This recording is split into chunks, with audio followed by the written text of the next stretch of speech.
IDPS, viva! Viva! IDPS, viva! Viva! Viva! Viva! C'est que ici, national, le chef de l'État, bonjour à tous. Bonjour. Ok, merci beaucoup. Nous sommes tous les jours. Nous sommes politique. Vraiment, le lobby, notre moyen est plus que 100 francs, 1000 francs, on est pas sur ma biso. Par exemple, il y a des fils de transport, il y a des nationaux. Par exemple, on dit que nous avons ça, nous avons dégagé un problème pour eux. Ici, lobby, lundi. Combattant actualité, on les a dominés. Kagame à se sentir isolé sur le plan politique et diplomatique. Yami Balé, lobby FATC, la carte à Bounagana.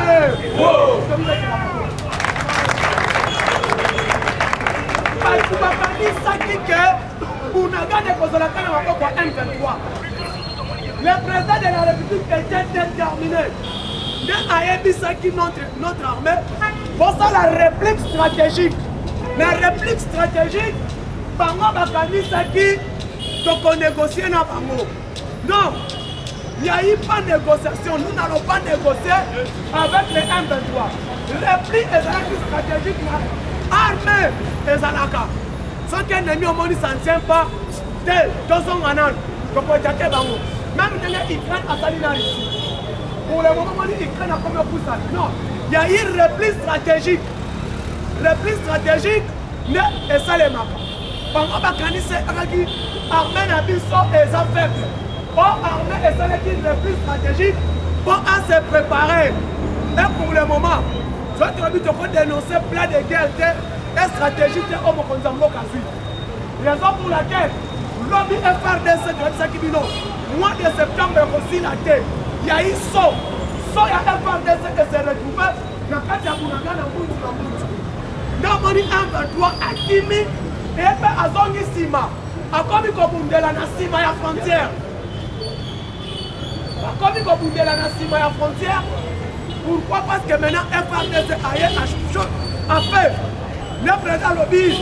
Il faut aller jusqu'au bout. Frontière, non, c'est tout. Voilà, voilà, ya. Voilà, dans le moment où nous parlons, oh, Bounagana, non. Il y a des gens qui ont Bounagana.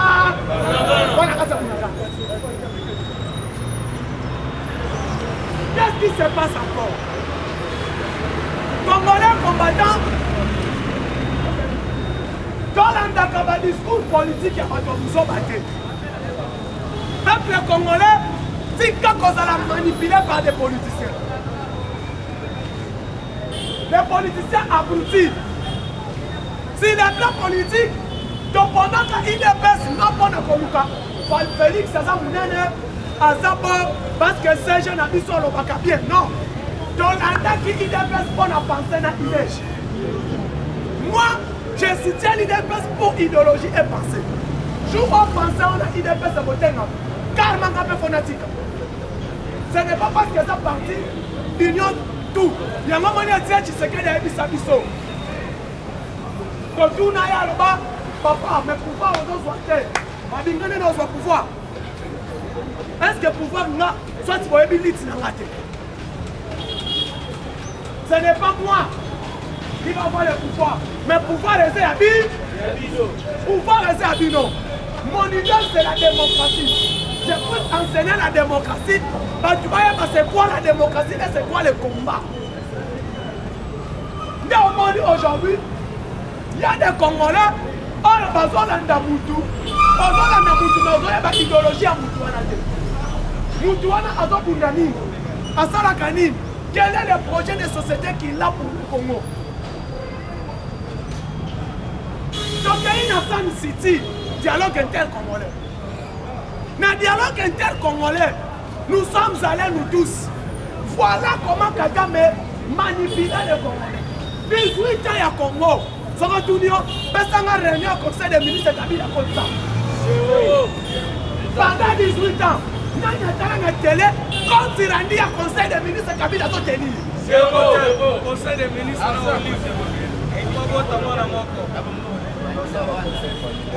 Conseil des ministres, zéro. Pourquoi Kabila ne tenait pas le conseil des ministres?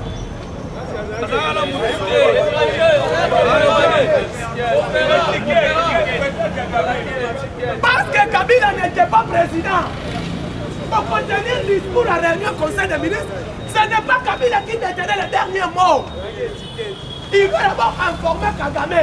Kagame Moutokolo non, Naloni Boye, n'a prendre des décisions. Oh, les grandes décisions il y a pays. Chaque semaine, elles doivent vendre vélo. Tokoyeba était un pays et Zandengeni. Sur le plan sécuritaire, sur le plan économique, sur le plan social, sur le plan diplomatique. Et il y a plein de réunions, il y a conseil des ministres. Il y a 20h, 19h45. Congolais, tout le monde grâce à la paiement à télé. Aïe, pays ont marché Ndengeni. Bazouini, Bazouini. Dès que il y a comme tirandi à conseil des ministres par les ministres de la communication. Mais il n'a pas besoin de voler Ndengeni. Quand les échanges sont Ndengeni, économie est Ndengeni, sécurité payée est Ndengeni. Sauf que tout le monde Kabila, je suis là pour y aller. N'a pas 18 Kabila, n'a rien pour y aller parce que Congo a un colta grâce à Tshisekedi.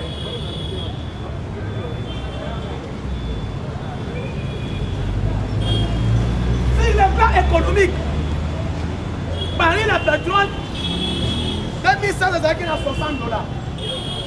le mati 90, et 425 $. Le lot au baril c'est 90 $ par rapport à ce que son est comme ok. 90 $. Tu es pas le lot. Maintenant, qu'est-ce qui va se passer au pays? Comment Kagame aille en Angola? Parce que tu vas lui poser une question. Mais Kenya Kagame aille. Après la dernière carte, Tshisekedi président, Azo Solorama Baminaye, Akaïda, président Tanzanie, président de Brazzaville, Fachi Batelemi Bazo Solo. Kagame aye Pemben. Fango aye place pour le Télémika. La commission Union africaine tchadienne aye Simbiye. Papa, mais pour ça, il y a Tshisekedi qui est là, il est le président le plus long. Kagame, oui, quand il y a la photo, vous allez voir que comment Kagame était humilié. Baninga Batelemi place pour la dernière carte. Et le président Eli a Télémi. Il y a Télémi pour la allez-y comprendre, il y a pas de Kagame à qui vient Angola. Mais ce que j'ai aimé chez Lorenzo hier, avec Kagame n'a plein de discours. Secrétaire général à ONU. Le président invité à Afrique, Bazalaki. Kagame a été atteint Vincent Biruta, ministre des Affaires étrangères. Ce que j'ai aimé, l'on dit le Toumoula, la 20e barre. Aya fait sa faute le Toumoula à Taléga. Yo, le monde a salité à famille. Lorenzo Lomi Boye. Sadek, Nassier Jeune, il faut trouver solution. Namutu Oyo, Aza incroyable insécurité Nako.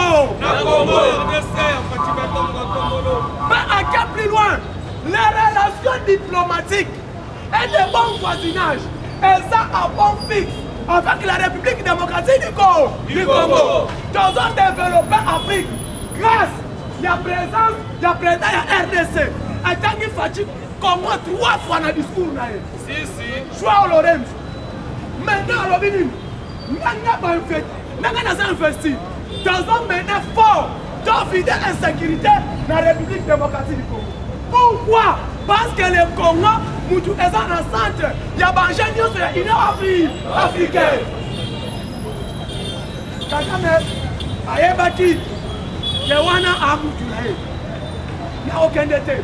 Raison pour laquelle lobby, parce qu'il analyse le discours à Laurent, le lobby de plus en plus, Kagame a commis isolé la politique, il y a l'Union africaine. Il faut comprendre que non, quand il y a l'Union africaine, il y a un traître et un démon. Et le démon s'appelle Paul Kagame.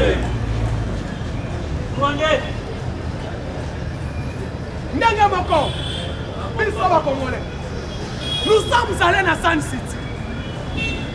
San City, dialogue inter-congolais. Donc quand on partage le pouvoir, quand on a partagé le pouvoir, vice-président de la commission culture sociaux, papa c'est moi un peu ougandais. Au Congo, il y a dit Roma. Après, il va combattre frère Zobima. Donc, qu'on soit institution, président, vice-président, justice, sécurité, intérieur et défense nationale et administrative. Par exemple, on passe à mon papa Roubaix. Papa. Ministère, il y a environnement, conservation de la nature et tourisme. Papa, c'est un maître Claude Nyaruka, Samba ya Congo Mobile. Maître Claude Nyaruka. Tambo Mwamba, ministre d'État et ministre de la Justice. Si alors moi, on a un plus 4, Tambo Mwamba. La diplomatie congolaise, par exemple, un étranger encore, on appelle Antonio Honda. A combien qu'on a comme un Congo, Antoine Kon, ministre des Affaires étrangères, dans un plus 4. Au Suisse, Jean-Pierre Bemba m'a fait ses finances. Dans la banque, il y a limité à la RDC. Parce que l'Assemblée nationale, papa c'est un métier, on appelle Olivier Kamita. Vous allez dire, Moka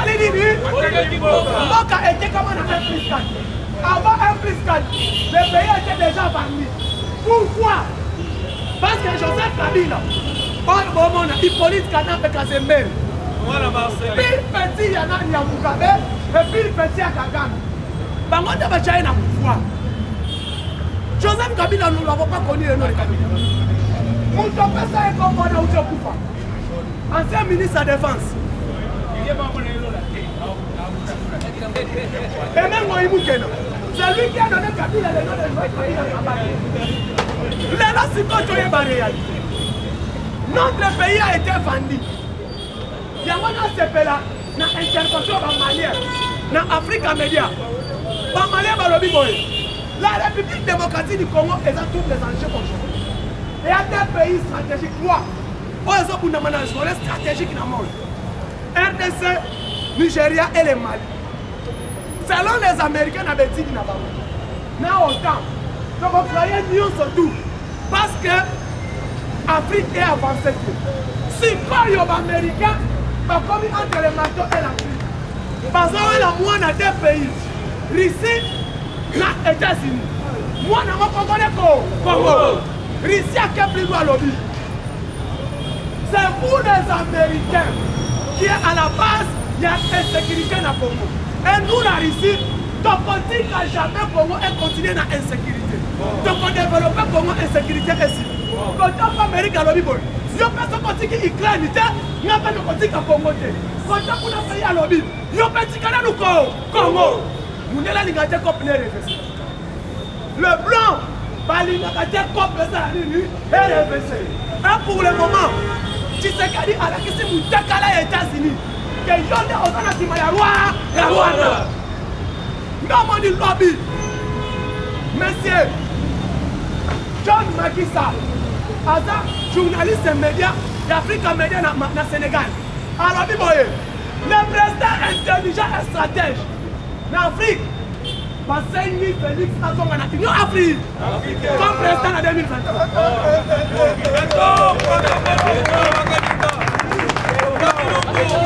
Sénégalais, non, malien, Bassengui Tshisekedi, Azonga dans l'Union africaine. Pourquoi? Parce que les Congolais ne sont pas intelligents. Comment?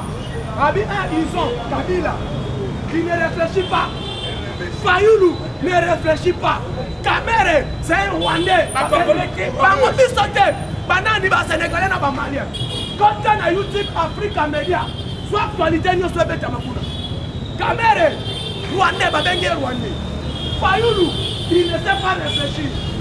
Moïse Katumbi, incompétent politique. Un idiot politique. Nate Bangonde Babengé.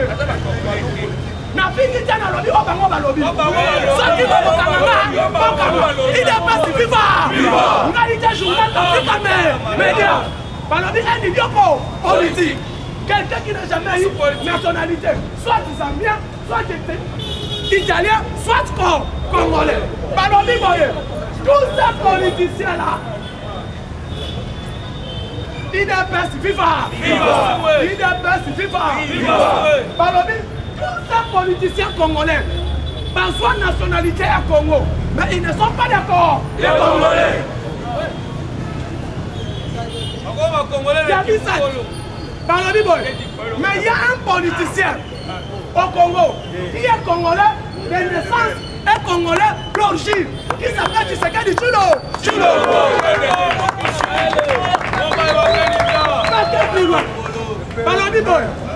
Il a la pensée. Et il a l'idée et l'idéologie politique congolaise. Alors, Bibi,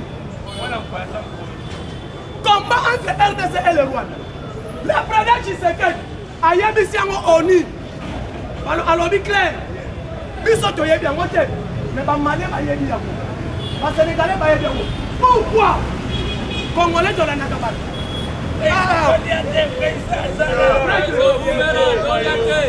Débat politique.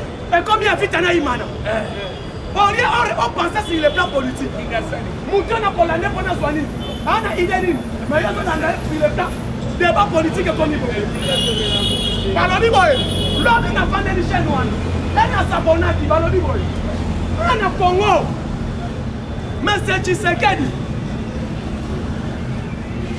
Il a dit clair devant l'ONU et devant les Américains. À Sengi, Angola, Nani. États-Unis na OTAN balongwa pembeni ya Rwanda balongwa na sima ya Rwanda babatika Rwanda à sa frontière na combat na RDC. Il a dit quoi? Le président dit clair, les Rwandais ne vont pas résister pendant une heure du temps sur le plan combat. RDC a la militaire, RDC a la munition. Ne croyez pas comment tu as la militaire, c'est faux. Nous en avons malgré ma bien archaïque. Mais tu as dit que tu as frappé Rwanda. Tu as dit que tu as gagné. Tu as dit que tu as gagné. Pas un bisabisot. Mais non, on a tout dit. Comment ça a dit que tu as dit? Tu as pas mis la Bunagana.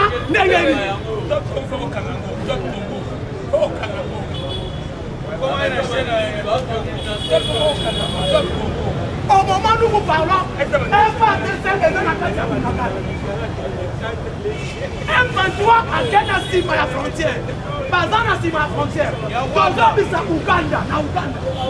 C'est pas Ougandais. Pas à la sincère. Ce qui va frère battu.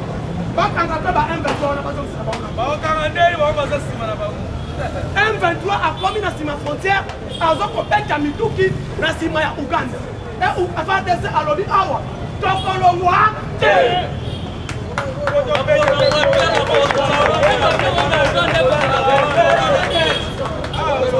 Sikoyo, Lelo, il est pensi viva, Fatime, Tchana Mutuna yo. Quand il y a un cristal, ça peut nous parler. Et déjà à Bunagana, à 10 km, Baloba.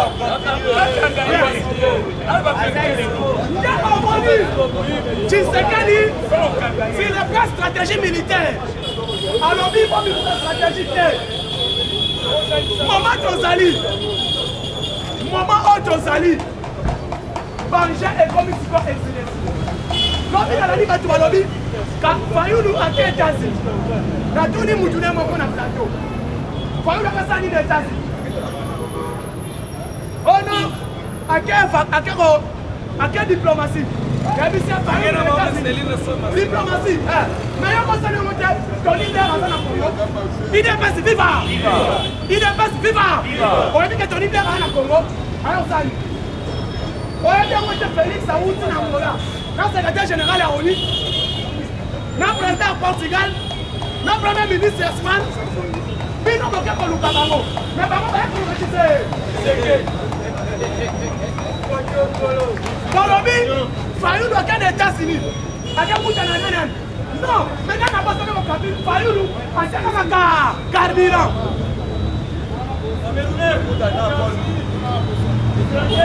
Fayoulou les États-Unis.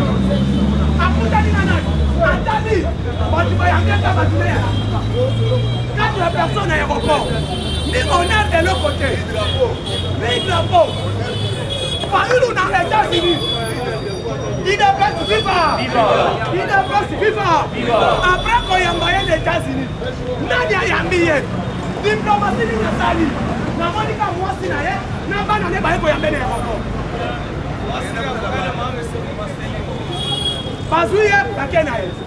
Mais ici, je vous informe, ton leader qui est ici au Congo, avec qu'on renégocier ma contrat après. Parce que guerre à Est, et ça qui dit non, famille Clinton, reine d'Angleterre, famille de base, il y a des Tumbawana. Mais ton leader, ancien premier ministre, lobbying à Virgin, frère d'Angleterre, le Royaume-Uni, à Sahara, Peter Pham est ici. Au moment où nous vous parlons, il y a un émissaire américain encore à Zongi na Congo. Mais par moi, il nous a fallu lobby, le budget du pays, c'est la toute première fois de l'histoire à Congo. Assemblée nationale par Zongi, le même jour, le pays, le gouvernement a présenté les lois des finances. Il a fait vivre.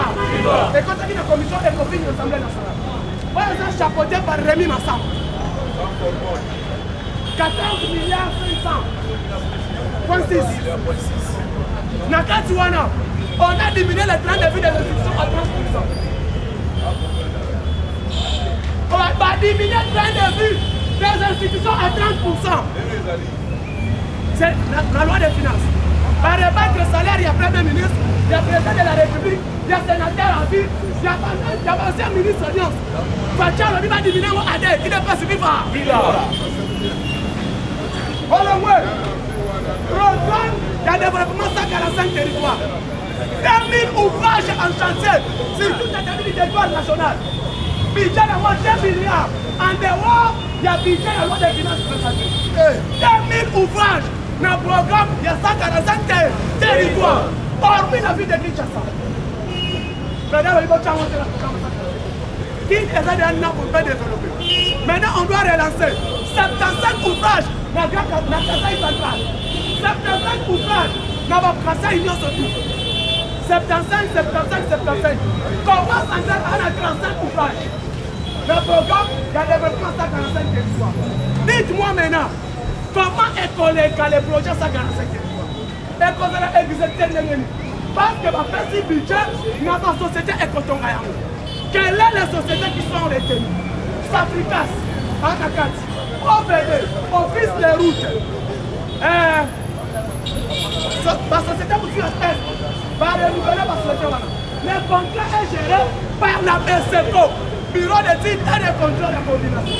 Il n'est pas suivi par. Vous voyez ma Congo. Le programme, c'est à 12 mois. Comment si ça va chanter? On marche ici. Ici, le 19. Développement. Maintenant, quand les gens disent, tu sais qu'elle ne travaille pas. Hormis la guerre en Ukraine, les Covid-19, comment notre statistique sur les plans financiers hormis la guerre en Ukraine et Covid-19, nous avons ici crise économique d'abord. Sans Yango, par Moko, l'homme de la vie, constant Moutamanaton Congo. Hormis réalisation et stabilité macroéconomique. Oh, tu sais qu'il y a ça, et tu as la présence. Mais Moutamanaton, il a dit ça. Constant Moutamba. Alors, hormis la guerre en Ukraine et Covid-19, comme Congo est vivant stabilité. On vit vraiment en écho. Mais tu sais que dans mon affaire, quand vous saluez, malgré que le gouvernement Sam va réaliser par casse du gouvernement, il y a des warriors. Vraiment, ce sont des warriors. Malgré quelques ministres travaillent, un ministre est incompétent. Mais le gouvernement sans Marocaine, c'est le gouvernement à féliciter.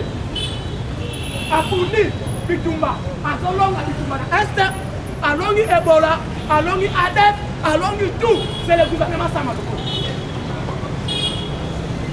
Avec crise et guerre et Israël. Mais Sama et son gouvernement va stabiliser tout, va stabiliser le marché. Sama le code. Or, la RDC, dans chaque centre de consommation, on ne produit pas. Dans un consommé quand on se trouve dans le mais Sama et son gouvernement va stabiliser. Ça, c'est fonctionnel. Allez-y comprendre. Mais les gens viennent dire des idiots politiques. On va passer par Congolais. Il y a un dans le Baboye. En Oyo, semaine prochaine, Bakita, Bamata, la Congolité. Nous sommes des corps, les Congolais. Rwanda sont en roi. Burunda sont en Burundi. Zambia sont en Assa. La Congolité. Donc, on a fait est-ce que j'ai un Congolais? Oui.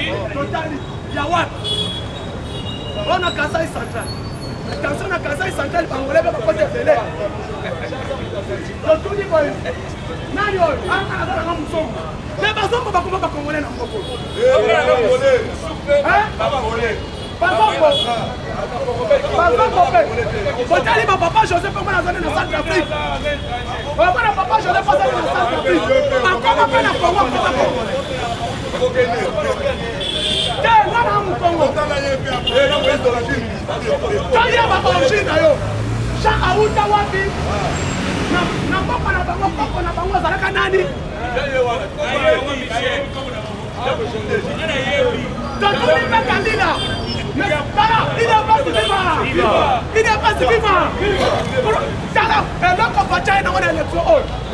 Comment on a pas de moussou de pays au principal de l'électeur va mettre pas Jamoussa. Ancien ayo azar awa. Makina lo eze awa. Songa. La foulée. C'est ça. Il y a enrôlement et recensement le même moment. Donc, on tient pour ça. Pourquoi mais quand tu es non, c'est non, c'est qui? Michael Kamel. Comment tu as vu la Congo? Comment Congolais n'est on a une nationalité. La 59. Oui, la 59. Il y a un Kami Bayana Congo. 60. Elle a besoin d'indépendance. Nous devons se faire Congo. À Congo. À son nationalité. C'est quoi, yo? Dans une zone du Sabah.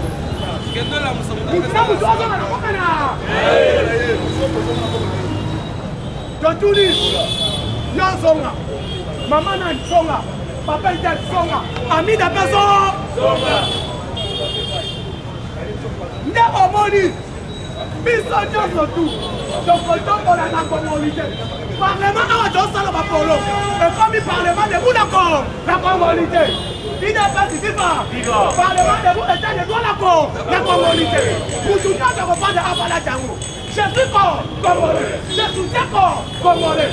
Un autre dénominateur commun c'est le Congo. Un autre président incontournable. Tshisekedi Djilo. Et le seul parti s'appelle IDF. Donc on là.